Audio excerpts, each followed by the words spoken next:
Goeiemôre gemeente. Broers en susters, baie welkom by ons erediens vanoggend alweer 'n klompie gesigte wat vir ons mag vreemd voorkom. Besoekers wat bietjie kom kuier, wat die doop bywoon, maar ook familie vanoggend, dat die kindertjies te doop hou. Vir ons as geestelike familie ook 'n groot voorreg om julle vanoggend in ons midde welkom te sê. Mag julle ook 'n geestelike ervaring hê, God ontmoet en ook God se genade self sien en beleef. Wanneer ons ook vanoggend nie net die woord hoorbaar verkondig nie, maar ook sigbaar wanneer ons die doop bedien. Ons lieder voorbereiding vanoggend is Gesang 519, daarvan die 4 strofes. En dit is God wat met ons praat. En ons neem God se woorde in ons mond vanoggend as ons vir ons die boodskap van God met onsself deel. Wees stil en weet, ek is die Heer, ek spreek in wind en golwe bedaar, ek sal ook jou getrou bewaar. Gesang 519, daarvan al 4 die strofes.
Nie met mag en krag sal jy slaag nie, maar deur my gees, sê die Here die Almagtige. Geliefdes, genade en vrede van God ons Vader, van Jesus Christus die Here, deur die kragvolle werking van die Heilige Gees. Amen. Kom ons antwoord op die Here se seëngroet. Ons sing as lofsang Gesang 516, wat aanvanklik nie klink soos 'n lofsang nie, want as 'n mens net diagnoseer dat daar niks is waaroor mens kan bly wees nie, is daar nog altyd nogtans geloof waar ons in die Here kan jubel. Al sou dan ook die vyeboom nie bot nie, en al sou die wingerd sonder druiwe staan, die graan verdor, die vrugteboorde wegkwyn, die beeste, kleinvee, alles hier vergaan, nog sal ek juig en bly wees in my God. Gesang 516, die 1 strofe, ons lofsang. Be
suster, in volgens erediens gaan ons agterkom dat ons elkeen moet so 'n bietjie na ons eie lewe kyk, introspeksie doen en gaan kyk hoe en waar en wanneer 'n mens sekere dinge doen. In ons verhouding met die Here word ons bewus daarvan dat ons baie kere verkeerd kies. Verkeerd kies teenoor die wil van die Here en ontdek ons maar opnuut ons sondigheid. Ek wil dat ons volgend elkeen ons sonde bely met die volgende lied van 7. Here, ek vergeet so gou U woorde en beloftes. En die vuur wat in my gebrand het, is nou flou.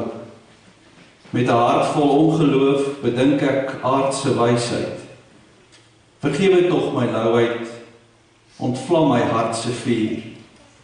Heer, vergewe, wees genadig. Jesus, wees genadig. Heer, vergewe, wees genadig. Christus, wees genadig.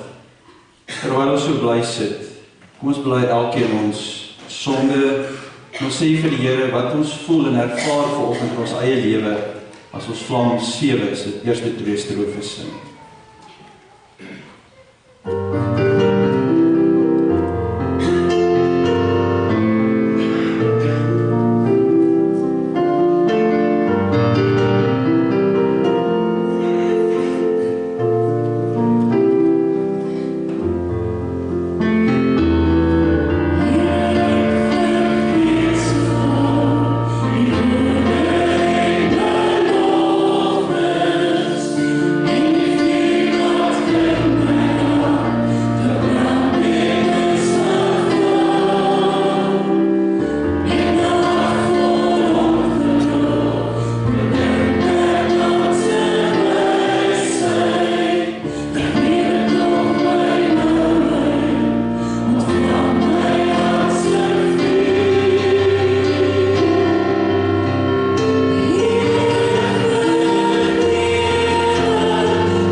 Wanneer mens jou hart so voor die Here kon uitstort en elkeen persoonlik vir die Here kon sê, Here, vergewe my.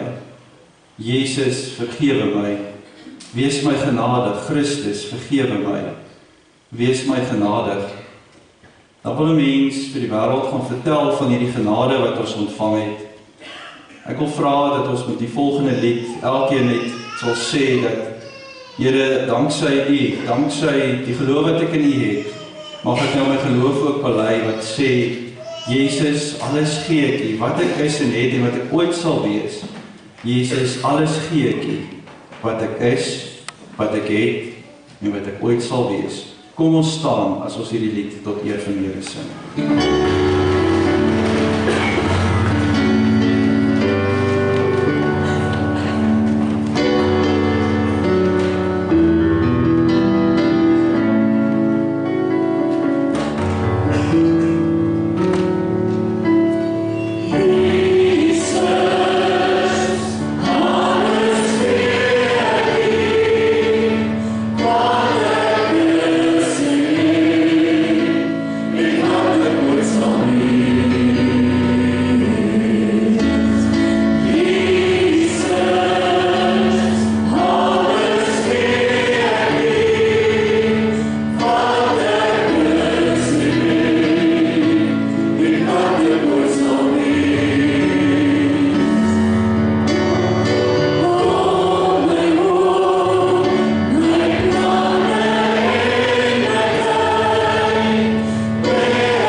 Was die lag so rondom die doop 'n bietjie nodig om ons in te lei na ons ongelooflike tema vanoggend wat ons elkeen se lewe raak.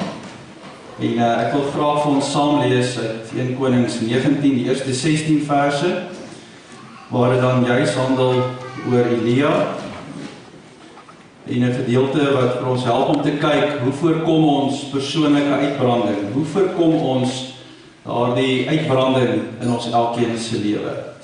1 Konings 19 vanaf vers 1. Ahab het vir Jezebel vertel wat Elia alles gedoen het, ook dat hy al die profete om die lewe gebring het. Toe het Jezebel 'n boodskapper na Elia toe gestuur om vir hom te sê, mag die gode my om die lewe bring as ek nie môre teen hierdie tyd met jou gemaak het, soos jy met die profete nie. Elia het bang geword en terwille van sy lewe gevlug. Toe hy by Berseba in Juda kom, het hy sy slaaf daar agtergelaat. Hy het self egter 'n dagreis ver in die woestyn ingegaan. Daar het hy onder 'n besembos gaan sit en gewens, hy gaan dood. Hy het gesê, nou is dit genoeg, Here, neem my lewe, want ek is niks beter as my voorvaders nie. Toe gaan hy lê en hy daar onder die besembos aan die slaap geraak. Toe hy hom weer kom kry, skud 'n engel aan hom en sê, word wakker, eet. Toe hy opkyk, sien hy by sy kop roosterkoek wat op warm klippe gebak is en 'n kruik water. Hy het geëet en gedrink en weer gaan lê. Die engel het 'n tweede keer aan hom geskud en gesê, word wakker, eet, anders sal die pad vir jou te lank word. Toe staan hy op en hy eet en deur die krag van die kos kon hy 40 dae en 40 nagte lank loop tot by Horeb, die berg van God. Hy het in 'n grot ingegaan en die nag daar deurgebring. Toe die woord van die Here tot hom gekom en van hom gesê, wat maak jy hier, Elia? Hy antwoord toe, ek het my met hart en siel gewy aan die saak, Here, almagtige God. Dis al het hy die verbond met u verbreek, hulle het die altare afgebreek en die profete doodgemaak, net ek alleen het oorgebly en hulle soek my om my ook om die lewe te bring. Maar die Here sê vir hom, kom uit en gaan staan op die berg voor my, sê die Here, voor my die Here, ek wil verbygaan. Skielik was daar 'n baie sterk wind wat die berg stikkend geruk en die rotse gebreek het voor die Here. Maar in die wind was die Here nie. Na die wind was daar 'n aardbewing, maar in die aardbewing was die Here nie. Na die aardbewing was daar 'n vuur, maar in die vuur was die Here nie, en na die vuur was daar 'n fluistering in die windstilte. Toe Elia dit hoor, het hy sy gesig met sy mantel toegemaak en by die bek van die grot gaan staan. Toe hoor hy 'n stem wat vir hom sê, "Wat maak jy hier, Elia?" Hy het geantwoord, "Ek het my met hart en siel gewy aan die saak, Here Almagtige God. Die Israeliete het die verbond met U verbreek, hulle het die altare afgebreek en die profete doodgemaak. Net ek het oorgebly en hulle soek my om my ook om die lewe te bring." Maar die Here sê vir hom, "Draai in jou spore om na die Damaskus woestyn toe, en as jy daar aangekom het, moet jy vir Hazael salf tot koning van Aram. Jy moet ook vir Jehu seun van Nimsi salf tot koning van Israel, en vir Elisa seun van Safat uit Abel Meholam moet jy salf tot profeet om jou op te volg." Ek lees tot sover in die woord van die Here. Geseënd is elkeen wat die woord van die Here hoor, dit glo in die hart bewaar en meer as alles daarvolgens lewe. Voorkom persoonlike uitbranding. Ons is nog nie eers om die eerste helfte van die 2017 lewensbaan nie. En al klaar rondom my sien ek mense was soos afkophoenders rond hardloop en skarrel. Ek sien ander ouens hardloop soos rotte asof hulle in 'n rotresies is op pad om 'n resies te wen wat hulle lyk vir my nie weet waar dit eindig nie.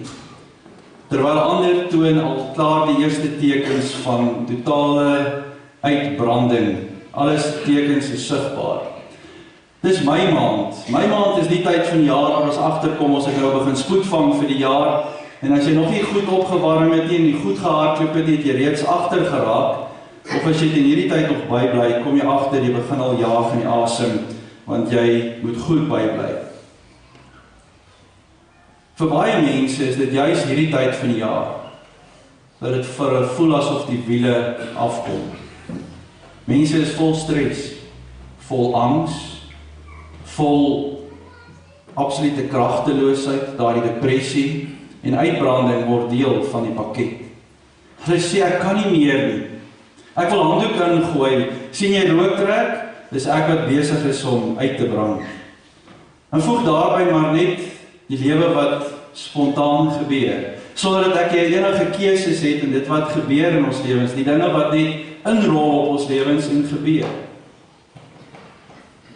Hulle sal my volgend vergewe as ek hulle as 'n voorbeeld noem en gebruik in die gemeente, 'n klein groepie wat in ons gemeente ook 'n besondere plek het, wat baie keer Sondag na Sondag, ten minste een keer 'n maand, so lief is vir die Here dat hulle met lofprysing as 'n musiekspan graag nie net die Here wil dien nie, maar ook julle voete wil was deur die gawes en talente wat hulle by die Here gekry het.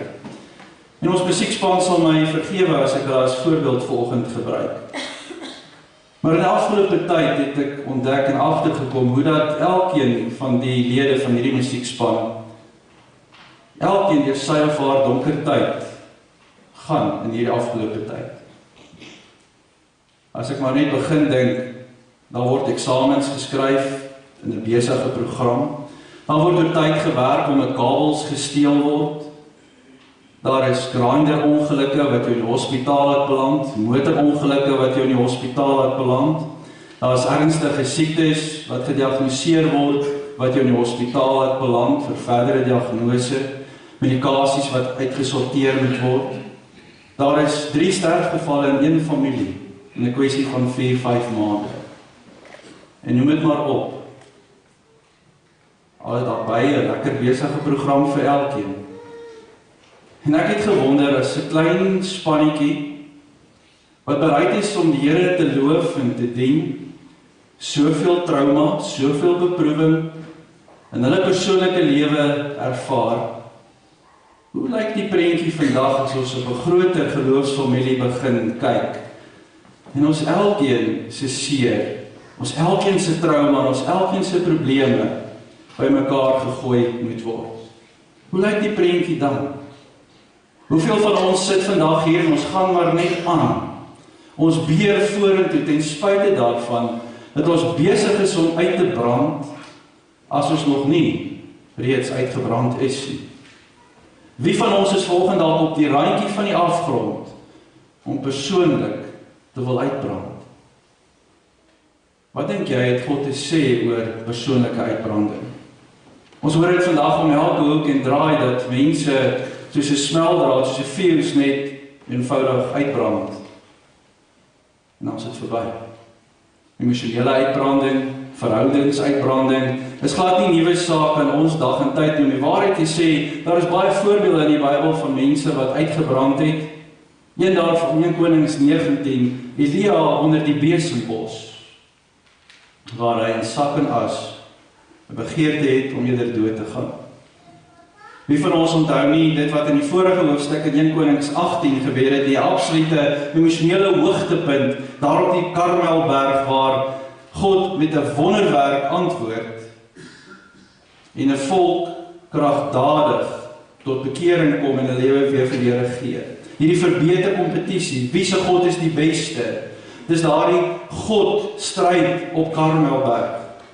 God versus Baal en Asherah wat saamspan teen God. Elia, 'n enkele profeet, teenoor 850 profete van Baal en Asherah en 'n toeskouer, 'n skare, 'n hele volk wat aanskou wie is die God van al die gode. Die uitkoms weet ons, God stuur vuur nadat hierdie twee mensgemaakte afgode Baal en Asherah hulle doof gehou daardie dag vir hulle profete wat hulle nadat op stadium stikkend gesny het om hulle gode se aandag te trek, maar daar was geen reaksie van hierdie afgode gewees nie. Hulle het self doof gehou vir daardie gebede.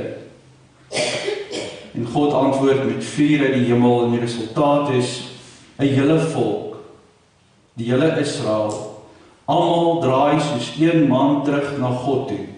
'n Totale herlewing vind plaas daardie dag.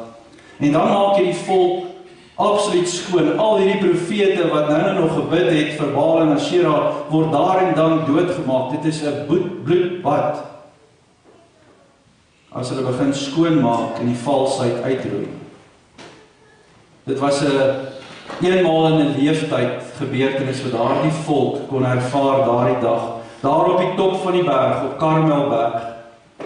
'n Emosionele hoogtepunt in elkeen van daardie mense se lewe. Maar dan blaai ons na toneel 2 toe.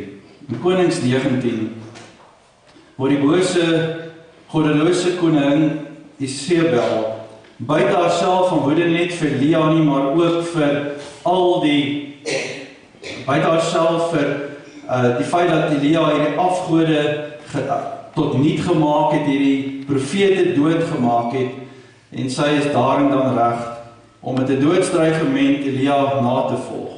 Interessant, sy stuur 'n boodskapper na Elia toe en sê, hoor jy Elia, jou dagies is getel hoor, môre hierdie tyd gaan jy nie meer daar wees nie, ek gaan jou kom uithaal. So 'n paar dae nadat die volk absoluut hierdie herlewing het, hulle teruggedraai het na die Here toe, na hierdie ongelooflike wonderwerk, 'n dapper Elia, wil mens amper sê, stap van Karmelberg af. En dan die volgende hoofstuk, 'n stofstreep wat 'n lafaard hardloop om weg te vlug, want hulle wil hom doodmaak. Hy kruip weg in die grotte. Hy is so bang dat hy by God smeek, nou is dit genoeg, Here, neem my lewe. Die ou Afrikaanse vertaling sê, dis genoeg, neem nou my siel weg, Here. Wat gaan aan? 'n hoogtepunt en dan so 'n laagtepunt in iemand se lewe? Dit kan ons nie. Nou hierdie is 'n klassieke voorbeeld van uitbranding. Na elke bergtop ervaring is daar soms 'n donker vallei van doodskade wees. Die fietsry het ons altyd gesê, as jy so opdraand slaan, dan moet ergens 'n afdrand wees. What goes up must come down. Hier is dit net andersom. Dit wat jy op 'n hoogtepunt ervaar het, moet soms by 'n laagtepunt eindig. Met sukses kom daar stres, word gesê. Nou die goeie nuus vir jou en vir my vandag is, die Bybel vertel vir ons dat Elia was net soos ek en jy, maar 'n doodgewone mens gewees. Hy was nie hy het nie bonatuurlike kragte gehad, hy was nie 'n super mens wat skielik daar op Karmel vir al hierdie profete kan gaan bid en opstaan nie. God het hom net kragtadig gebruik, hierdie dood eenvoudige mens.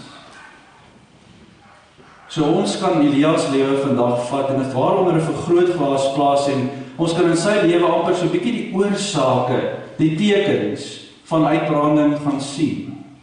Maar ons kan dieselfde asem ook gaan kyk, wat sou God se geneesmiddel wees vir uitbranding? Wat sou God se antwoord wees? Wat sou God se oplossing wees om ons te help om uitbranding te voorkom? Nou jy mag dalk nie vandag hierdie boodskap nodig vind nie, want dit voel nie vir jou of jy uitbrand nie. Maar ek wil vir jou vandag sê, as jy dit nie nodig het nie, baie geluk. En as jy een van baie min mense wat dit nie nodig het nie. Maar glo my, eendag is eendag.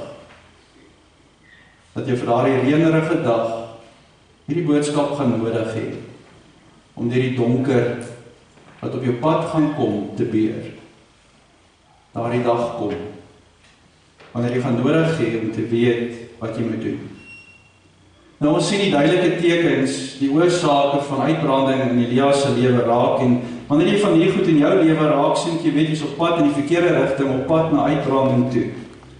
Nou die eerste punt wat ons sien is, ons onderwaardeer ons waarde. Ons onderwaardeer onsself, maar ons begin om onsself te vergelyk met ander.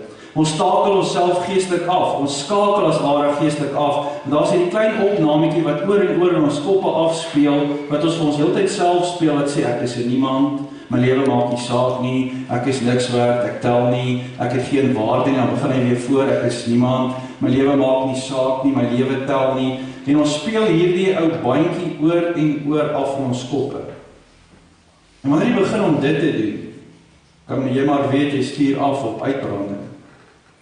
1 Konings 19 vers 4, hy self, Elia, het egter 'n dagreis ver die woestyn ingegaan, daar het hy onder 'n besembos gaan sit en gewens hy gaan dood. Hy het gesê, nou is dit genoeg, Here, neem my lewe, want ek is niks beter as my voorvaders nie. Ek is niks beter as hulle voor my nie. En dis een van die eerste oorsake van uitbranding is om te vergelyk. Wanneer jy begin om jouself met ander mense en ander persone te vergelyk, stel jy jouself bloot om jouself uit te brand. Jy wil jou lewe vergelyk met die prestasies van ander mense. Jy wil jou probleme en jou beproewings gaan vergelyk met 'n relatiewe maklike lewenstyl wat iemand anders lewe op die oomblik. Jy wil jou talente en gawes gaan vergelyk met iemand anders se talente en gawes en dan sê, ek het daar 'n karige ou gawetjies gekry as ek hierdie supersterre rondom my sien. Maar die ergste ding wat jy kan doen, is wanneer jy begin om jou verwagtinge wat jy van die lewe het te vergelyk met dit wat werklik in die lewe om afspeel. Want wanneer jou verwagtinge en dit wat in die lewe gebeur mekaar nie ontmoet nie, dan is jy op die pad na uitbranding toe. Moenie jou eie waarde onderwaardeer nie, wanneer jy begin om te vergelyk nie. Sodra jy begin om jouself met alles en almal te vergelyk, dan is die logiese tweede saak, dan begin jy jouself kritiseer, want jy kom agter, maar ek is nie so goed soos ander mense nie, dan kritiseer jy jouself en jy is jou grootste kritikus, want die grootste kritikus is die ding wat hier sit. Jy wat vir jouself sê, maar jy is nie goed genoeg nie, kritiseer jouself, en wanneer jy jouself kritiseer, is die volgende ding, jy voel skuldig, want ek kom nie uit by alles wat ek moet uitkom nie. Ek vergelyk, ek kritiseer, en ek voel skuldig, en ek brand myself uit. Dis die eerste ding wat ons by Elias sien, toe hy hom gaan vergelyk het met sy voorvaders, en dit hom verder negatief gemaak. 2, ons onderskat ons werk, ons kritiseer, soos ons gesê het. In vers 14 lees ons, ek het my met hart en siel gewy in die saak, Here almagtige God. Dis hulle het die verbond met U verbreek, hulle het die altare afgebreek en die profete doodgemaak. Nou Elia was 'n man van God, profeet, 'n onderwyser van die waarheid. En tog het hy homself blameer, gekritiseer vir die dinge wat buite sy beheer was, vir die dinge wat hy geen beheer oor gehad het nie, dinge wat nie sy fout was nie. Hy moes die mense vertel het, julle, dit is wat God wil hê julle moet doen, dit is die wil van God. Maar dan kom Israel en hulle steur hulle nie aan dit wat die wil van God is nie. Hulle gooi die dowe oor, hulle volg die slegte leiers wat sê, dis die afgode wat ons dien Baal, ons dien Asherah. En so verkrummel hierdie hele volk, stadig maar seker. Elia leer en hy preek. En hy sien ten spyte daarvan dat hy preek en die wil van God bekend maak, luister die mense nie een keer na hom nie, en hy voel persoonlik aandadig daarvoor. En hy blameer homself, hy kritiseer homself daarvoor. Dominees ken hierdie gevoel baie goed. Jy preek jou longe uit. Jy maak God se wil aan gemeentelede bekend. Na baie studie, na baie stil word voor en saam met die Here, na baie gebed, probeer jy jou allerbeste om 'n lewensveranderende boodskap vir mense te gee wat God se wil sou wees. En dan staan jy hier en jy weet jou oorgrote meerderheid gaan vandag 'n dowe oor gooi vir dit wat jy sê. Nie dit wat jy sê nie, dit wat God vir die mense wil sê. En sal jy waarskynlik op jou een hand kan tel hoeveel sal by die deur uitstaap en tot 'n reaksie oorgaan om regtig daadwerklik iets te probeer doen met dit wat God vir hulle gegee het. As 'n mens so sou preek om te weet dat niemand luister nie, sou ek al iets anders te doen het. Want baie jare gelede het ek vrede gemaak in my bediening dat ek verantwoordelik is om God se wil aan mense bekend te maak. Maar ek is nie verantwoordelik oor hoe jy gaan reageer op die boodskap nie, want dit is jou verantwoordelikheid. Ek kan self die verantwoordelikheid aanvaar om te reageer op dit wat ek vandag hier sê en hoor vir myself preek. Dis my verantwoordelikheid. Ek moet gaan kies hoe ek wil voorkom om nie persoonlik in my eie lewe uit te brand nie. Maar wanneer jy by daardie deur uitstap, aanvaar jy 100% die verantwoordelikheid om te reageer op hierdie boodskap. Want dis nie my verantwoordelikheid nie. Jy moet reageer. Nou, dis die tweede hoofoorsaak van uitbranding, is om te probeer om alles te beheer. Vergelyk is nommer 1, om alles te beheer, wanneer jy jouself kritiseer, is nommer 2. Kom ons noem dit die Atlas-syndroom, wanneer jy waaragtig optree asof jy die hele wêreld op jou skouers het en jy sterk genoeg is om hierdie wêreld te kan dra. Jy wil in beheer wees, jy het die kontroles in die hand en jy moet net seker maak dat alles werk. Jy moet net alles by mekaar hou. As dit moet wees, dan is jy die een. Jy is op 'n goeie plek vir uitbranding, wanneer jy die algemene bestuurder van die heelal wil wees. Hierdie is 'n selfopgelegde las en kom nie van God, waar ons in alles in beheer moet wees nie. En daarom wil ek vir jou vra, moenie jouself kritiseer vir goed waaroor jy geen beheer het nie. Soos Elia wil ons dit baie keer doen. As iets skeefloop, dan soek ons dadelik eens die fout by onsself. Ons kritiseer ons blameer onsself. As jy nie daardie fout gemaak het nie en dit buite jou beheer is, wees rustig met jouself. Derde plek, 'n teken van uitbranding is ons oordryf ons probleme. Ons maak ons probleme so groot wanneer ons afstuur op uitbranding. Ons noem dit emosionele redenasie. Ons plaas te veel klem op dit wat negatief is, in plaas daarvan om te fokus op die positiewe seëninge van die Here wat in ons lewens inreën. Het jy al gaan kyk hoe redeneer ons? Daar kan miljoen positiewe goed wees. Maar wragtig, ons sal op daardie een negatiewe dingetjie hamer. Dis hoe ons as mense is. In die kerk, ek kan vir julle honderde voorbeelde noem. Jy sal nie een dankie kry vir 'n ding wat amper perfek is nie. En as jy 7 foute kry wat wel daarop is, sal almal vir jou uitwys. Ons fokus so op die negatiewe goed. As ons net na ons eie lewe gaan kyk, hoe kyk ons nie na die verkeerde goed, ons probleme in plaas van die positiewe? Ons fokus altyd op die negatiewe eerder as op die positiewe. Die oomblik dat jy altyd op die negatiewe en die probleem jou fokus plaas, wanneer jy altyd op die uitkyk is waar daar afgekraak word, en jy jouself altyd afkraak deur te luister na die negatiewe goed, dan moet vir die ligte vir jou aangaan te weet jy's op die pad na uitbranding. Want dit gebeur met Elia. Dit gebeur met hom wanneer hy fokus op sy probleme, op sy krisis, een na die ander. En dan sê Here, ek alleen het oorgebly. En hy soek nou om my om die lewe te bring. Dit is sy fokus, dit is sy krisis, dit is sy vrees, wat hom heeltemal oorweldig. Kan jy hoor hoe ou Elia homself jammer kry? God, ek is die enigste mens wat U liefhet. Ek is die enigste een wat nog vir U opstaan. Here, en nou kom hulle om my dood te maak. Net 'n paar dae gelede op die kruin van Karmelberg, die emosionele hoogtepunt, sonder vrees, sien hy kans vir duisende mense wat hom daar en dan kom doodmaak. Hier is hy alleen, onder 'n besembos. En hy wil doodgaan. 'n volk keer terug, herlewing vind plaas. Kan jy dink as jy die prediker daarvan was, en jy het amper net as instrument in God se vaderhand opgetree, en jy sien hoe draai die hele volk 180 grade terug na die Here toe, ek dink hy sal emosioneel moeg wees, ten spyte daarvan dat dit 'n positiewe ervaring is. Elia is nou emosioneel, geestelik en fisies so moeg, hy is gedreineer, dat hy nie mooi kan fokus op sy realiteit nie. Was jy al so moeg? Was jy al so moeg, dat jy nie lekker nigter dinge kon sien?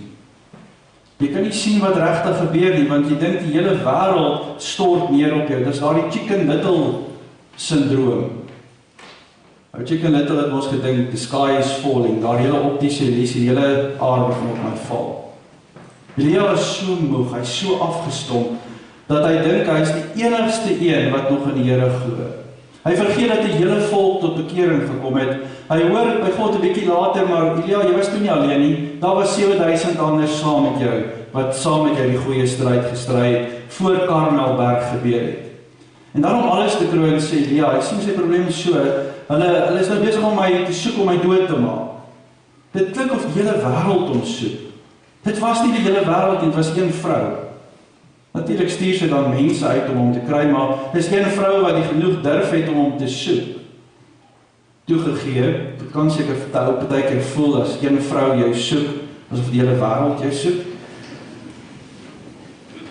Maar sy is ook nie te haastig om vir Elia dood te maak nie, want wat doen sy? Sy stuur eers 'n boodskapper om vir Elia die boodskap te gee. Hy sê, Eliakie, jou dae is getel op aarde, ek gaan jou kom uithaal.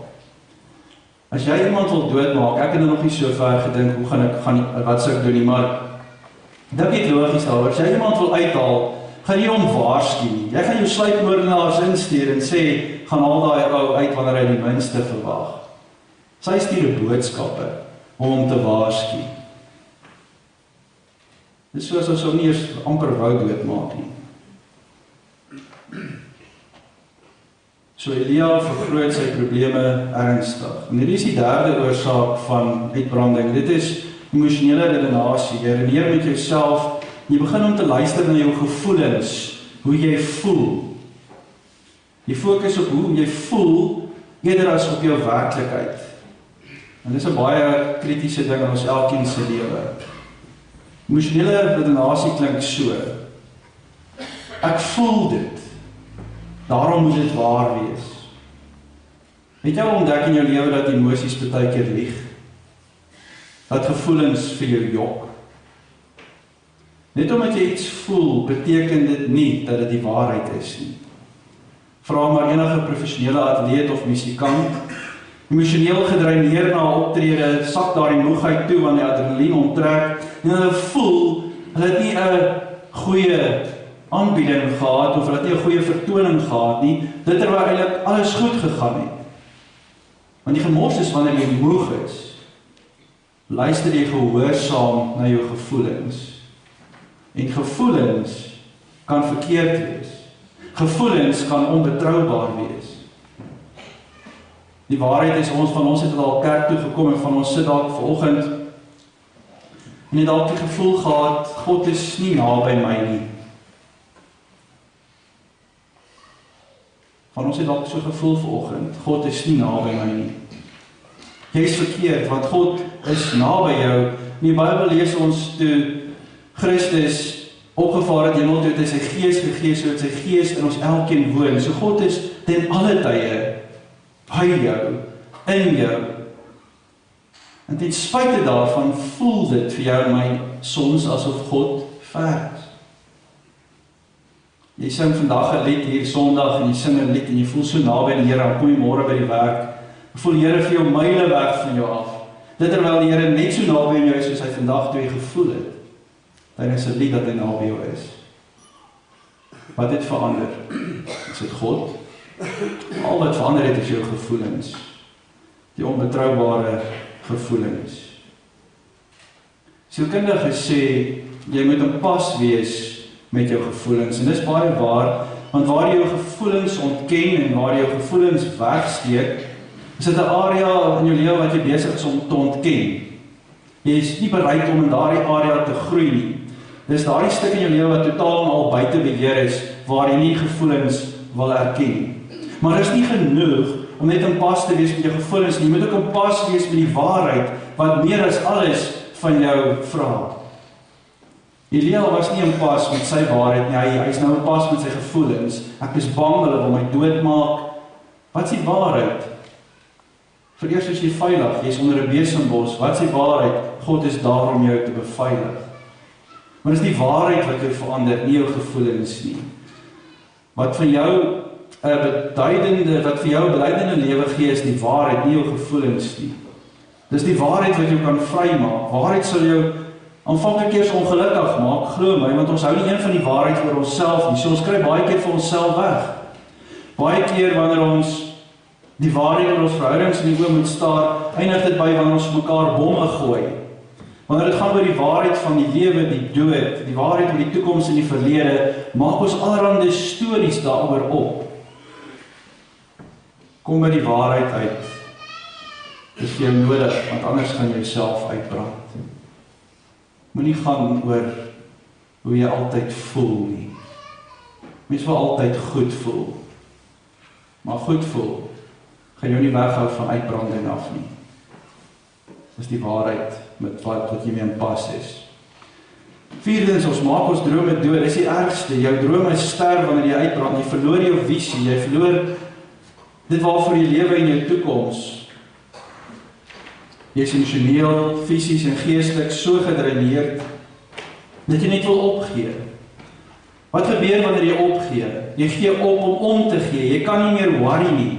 Hoor vir Elia, nou is dit genoeg, Here, neem my lewe. Ek hou nou op om te gee. Ek wil nou handdoeke ingooi. Ek wil net dood. En dalk is jy volgende een wat op daardie punt is. Jy sê ek is reg om te gaan. Ek is reg om my huwelik op te breek. Ek is reg om my loopbaan te laat gaan. Ek is reg om af te teken op hierdie lewe. Wat doen jy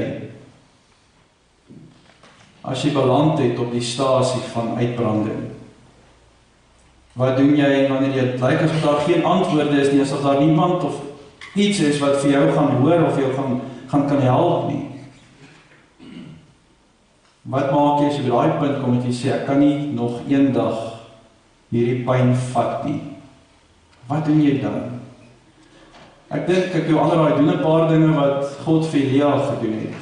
Doen dit en daar is hoop vir jou om by uitbranding verby te kom. Die eerste een is maar die lekkerste. Rus jou liggaam fisies. Dit gaan oor die fisiese kant van uitbranding. Voorkom uitbranding deur te slaap en te eet. Deur te slaap en te eet. Deur te slaap en te eet.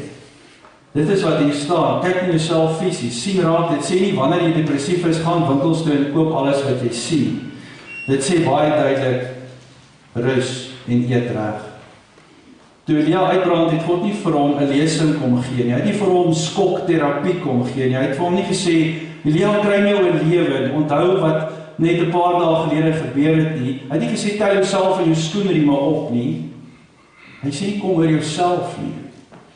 God het nie geskree, nie gepreek vir Elia nie. God laat Elia slaap en eet. En wanneer hy wakker word, dan eet hy weer. Hy braai hom voor. En dit is interessant dat God jou liggaam dalk beter verstaan as wat jy hom verstaan. Soos die psalmdigter in Psalm 127 vers 2 skryf, ter vergeefs dat hulle vroeg opstaan en laat gaan slaap, om met moeite 'n bestaan te maak. Vir die wat hy lief het, gee die Here dit in hulle slaap. God wil hê ons moet genoegsaam rus. Soms in die lewe is die mees geestelike wat ons kan doen, juis om te slaap, want moegheid maak lafaards van ons almal. Wanneer ons met moegheid besluite neem, wanneer ons depressief besluite wil neem, maak ons die grootste foute in ons lewe. Partykeer is dit nodig om net 'n bietjie te gaan slaap, om môre weer die son te sien skyn en net 'n nugter keuse te maak. Rus jou liggaam, anders gaan jy uitbrand. 2. Laat jou frustrasies vry, dis op die emosionele vlak. Om jou gevoelens te wys is die begin van genesing. Wil jy weer goed voel? Begin om jou gevoelens met God te deel. Laat gee uitdrukking daaraan en deel dit met God. Onthou, enige area van jou lewe waar jy nie gaan praat nie, het ons gesê, gaan jy jouself agterkom is buite beheer en druk jy jouself verder na uitbranding toe.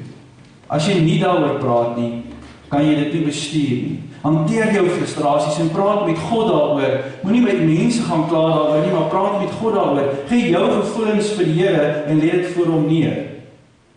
In vers 9 en 10 sien ons hoe Elia wat die grot ingaan, die nag daar deurbring, en toe die woord van die Here tot hom vir hom gesê het, wat maak jy hier, Elia? Hoor hoe nooi God vir Elia uit om sy gevoelens met hom te deel. God ken klaar die gevoelens. Elia antwoord toe, ek het my met hart en siel gewy aan die saak, Here Almagtige God. Ek het vir U gelewe, Here, ek het probeer om die regte dinge te doen, ek het U plan vir my lewe gevolg, maar en dan laai hy af, die klompie volgende verse. God weet, Elia is 'n mandjie vol emosies. So God nooi vir Elia en sê, wat maak jy hier? Praat met my, blaas bietjie stoom af, vertel vir my, wat gaan aan in jou binneste, vertel met my, deel met my wat daar binne woed. En Elia gebruik die geleentheid. Here, daar is 'n paar dinge wat pla, ek is bang, ek is bitter, ek is kwaad, by dit alles is ek alleen, ek is bekommerd, ek is bovenal depressief. Geen wonder Elia wou uitbrand nie, as hy daardie stadium het nie met God gedeel het, het hy uitgebrand. Die teendeel is, en ek dink baie van ons kies ongelukkig dit, wanneer jou eie emosies sluk,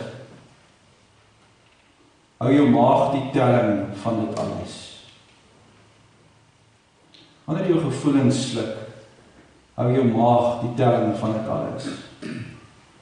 Maagsere en die goede is deel van ons lewens. As jy dit nie met God gaan uitpraat nie, gaan jy dit op jouself uithaal. God se reaksie is nie skok, verwyd of verrassing nie. God het eenvoudig net geluister na Elia. God ken jou en jou gevoelens. God het jou bedraad. Hy wil nie hê dat jy dit moet uitpraat en dit uit jou stelsel uit moet kom. Hy sê, ek sal na jou luister, soveel soos jy wil hê, daar geluister moet word, tot jou woorde op is, sal ek na jou luister. Het jy al ooit gewonder hoekom die psalmdigters gedigte in die Bybel opgeneem is? Daar is gedigte van wraak, gedigte wat van die diepste skuldbelydenisse getuig. David blaas letterlik stoom af in sy gedigte. God, ek haat my vyande, ek kan hulle nie verdra nie, ek wil hulle tande uitslaan, ek wil hulle doodmaak. Hoe het die psalms in die Bybel beland? God het toegelaat dat die psalms in die Bybel is, omdat Dawid en ander hulle gevoelens eerlik en opreg met God kon deel.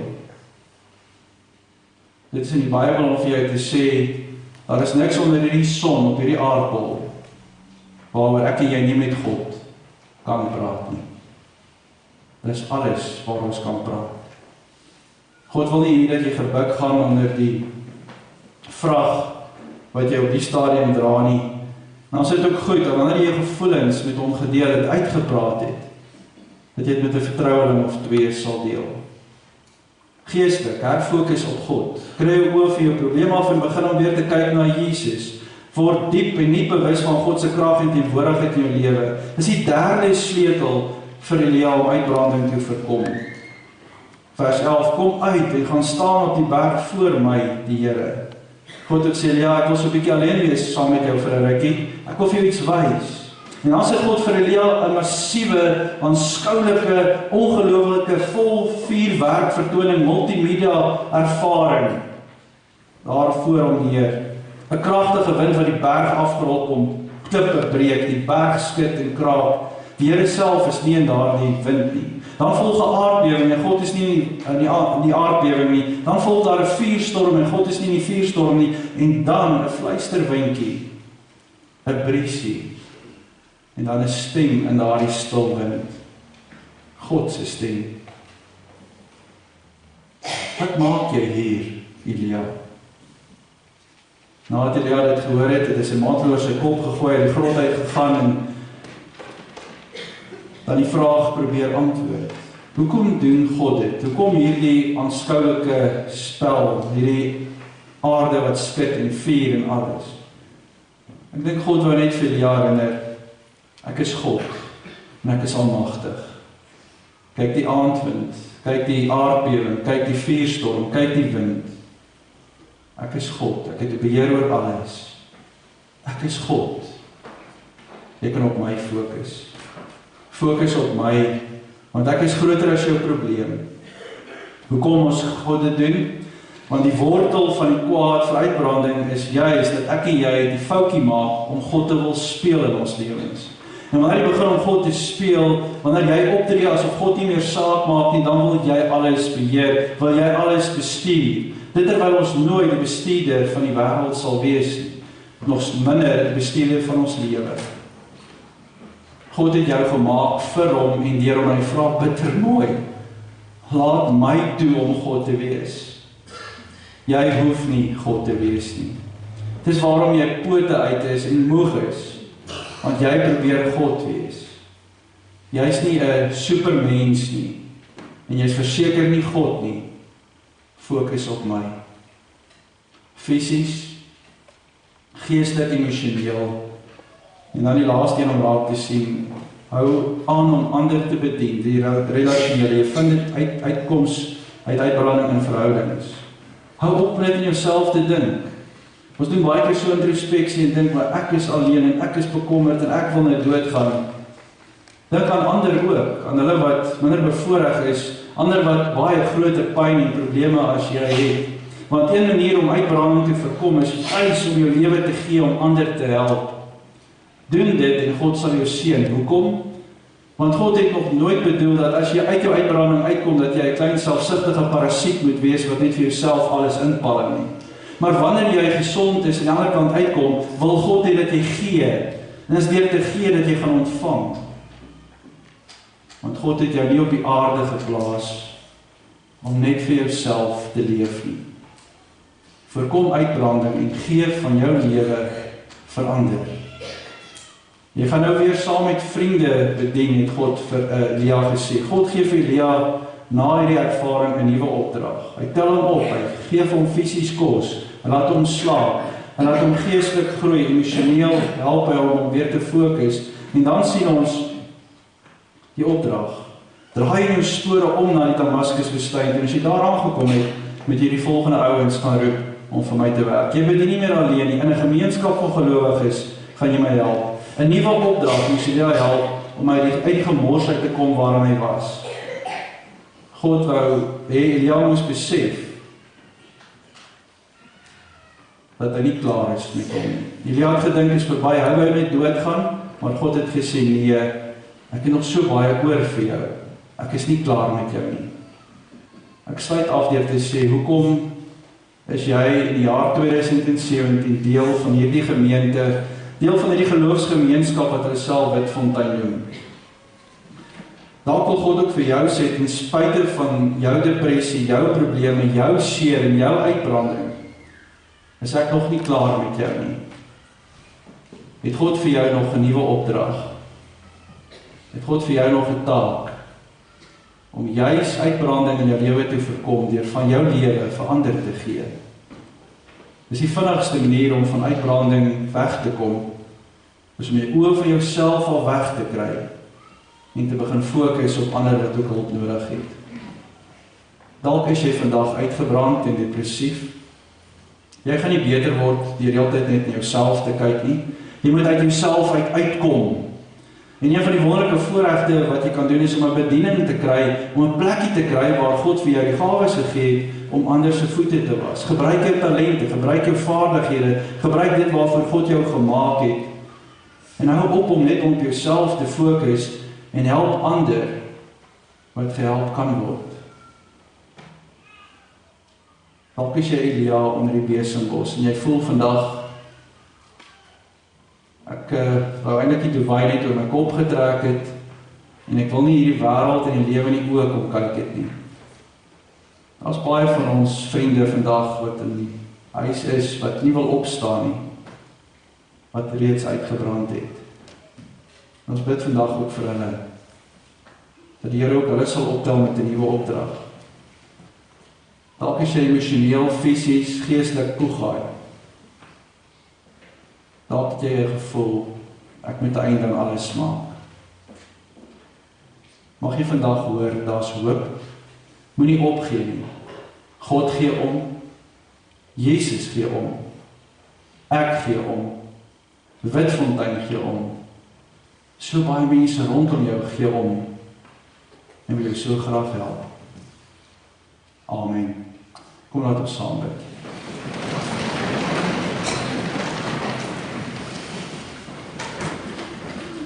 Almagtige Hemelse Vader, baie dankie dat ons weet, U tel ons elkeen persoonlik op, emosioneel, geestelik, in ons verhoudings, fisies. Dis een wat vir ons die krag en die genade gee, Here, om ook by groot dinge soos uitbranding en twyfel verby te kom. Dankie dat U vir ons reeds alles gee en dat ons maar net aan U kan vashou, dat U ons harte ken, U wat ons self gemaak het, U wat ons so lief het, dat U ook Jesus in ons plek gestuur het, so ons nie verlore sou gaan nie, maar 'n ewige lewe kan hê. Ons is dubbel en dwars U eiendom en U stap met ons op pad. En dan gebeur die lewe, Here, en soveel eise en soveel uitdagings kom en ons moet dit trotseer en soms word ons van 'n hoogtepunt af neergesit in 'n totale dal van doodskade. Is dan waar ons wil opgee, Here, is dan waar ons nie kan sien, is dan waar ons, Here, toelaat dat ons gevoelens die oorhand kry bo ons werklikheid. Help ons elkeen vandag, Here, en geef ons 'n nuwe opdrag. Help ons om, Here, vir U soveel meer te beteken, en dat wanneer ons die opdrag uitvoer, dat ons dit met groot balans doen, sonder om onsself uit te brand in daardie nuwe opdrag. Dankie, Here, vanoggend vir die sigbare verkondiging van die doop, dat ons kan sien, Here, dat U ons liefhet. Dankie, Here, dat ons dit aan kindertjies kon bedien, dat hulle kon tuis voel en tuis wees, by 'n mamma en 'n pappa, en ook in 'n groter familie waar ons saam, Here, getuie kon wees. Ek wil bid dat U ons elkeen sal seën, ons wil bid vir hulle wat bewuslik vandag onder die dubai nog steeds op hierdie oomblik is, wat nie kans sien om die wêreld en hulle lewe in die oë te staar nie. Mag julle optel en mag ons bewus wees en bewus word van elkeen wat ons nodig het, sodat ons ook vir hulle daar kan wees.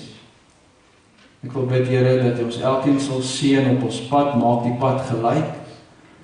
Wees met hulle wat siek is, hulle wat hartseer ervaar, staan elkeen naby soos net U kan. Hierdie dinge bid ons in diepe afhanklikheid van Jesus ons Here. Amen.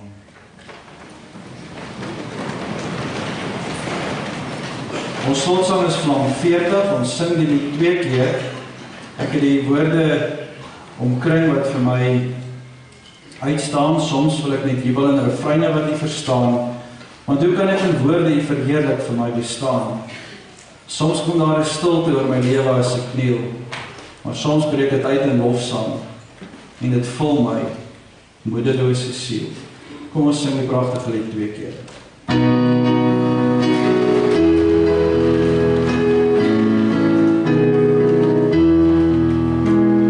Soms kom daar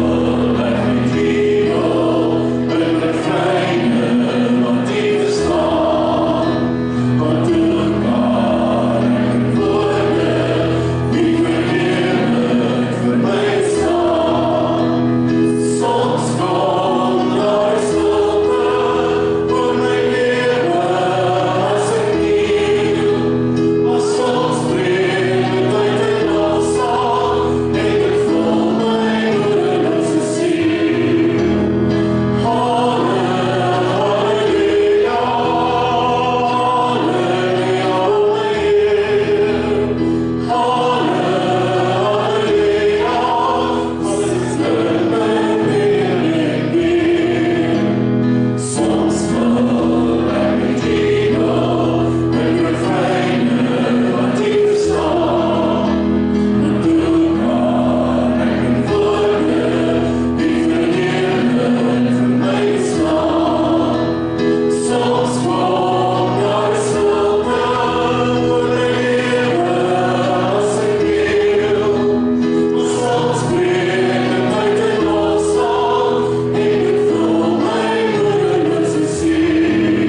Here se seën in jou lewe met die sin van die Amen. Die Here sal julle seën en julle beskerm. Die Here sal tot julle redding verskyn en julle genadig wees. Die Here sal julle gebede verhoor en aan julle vrede gee.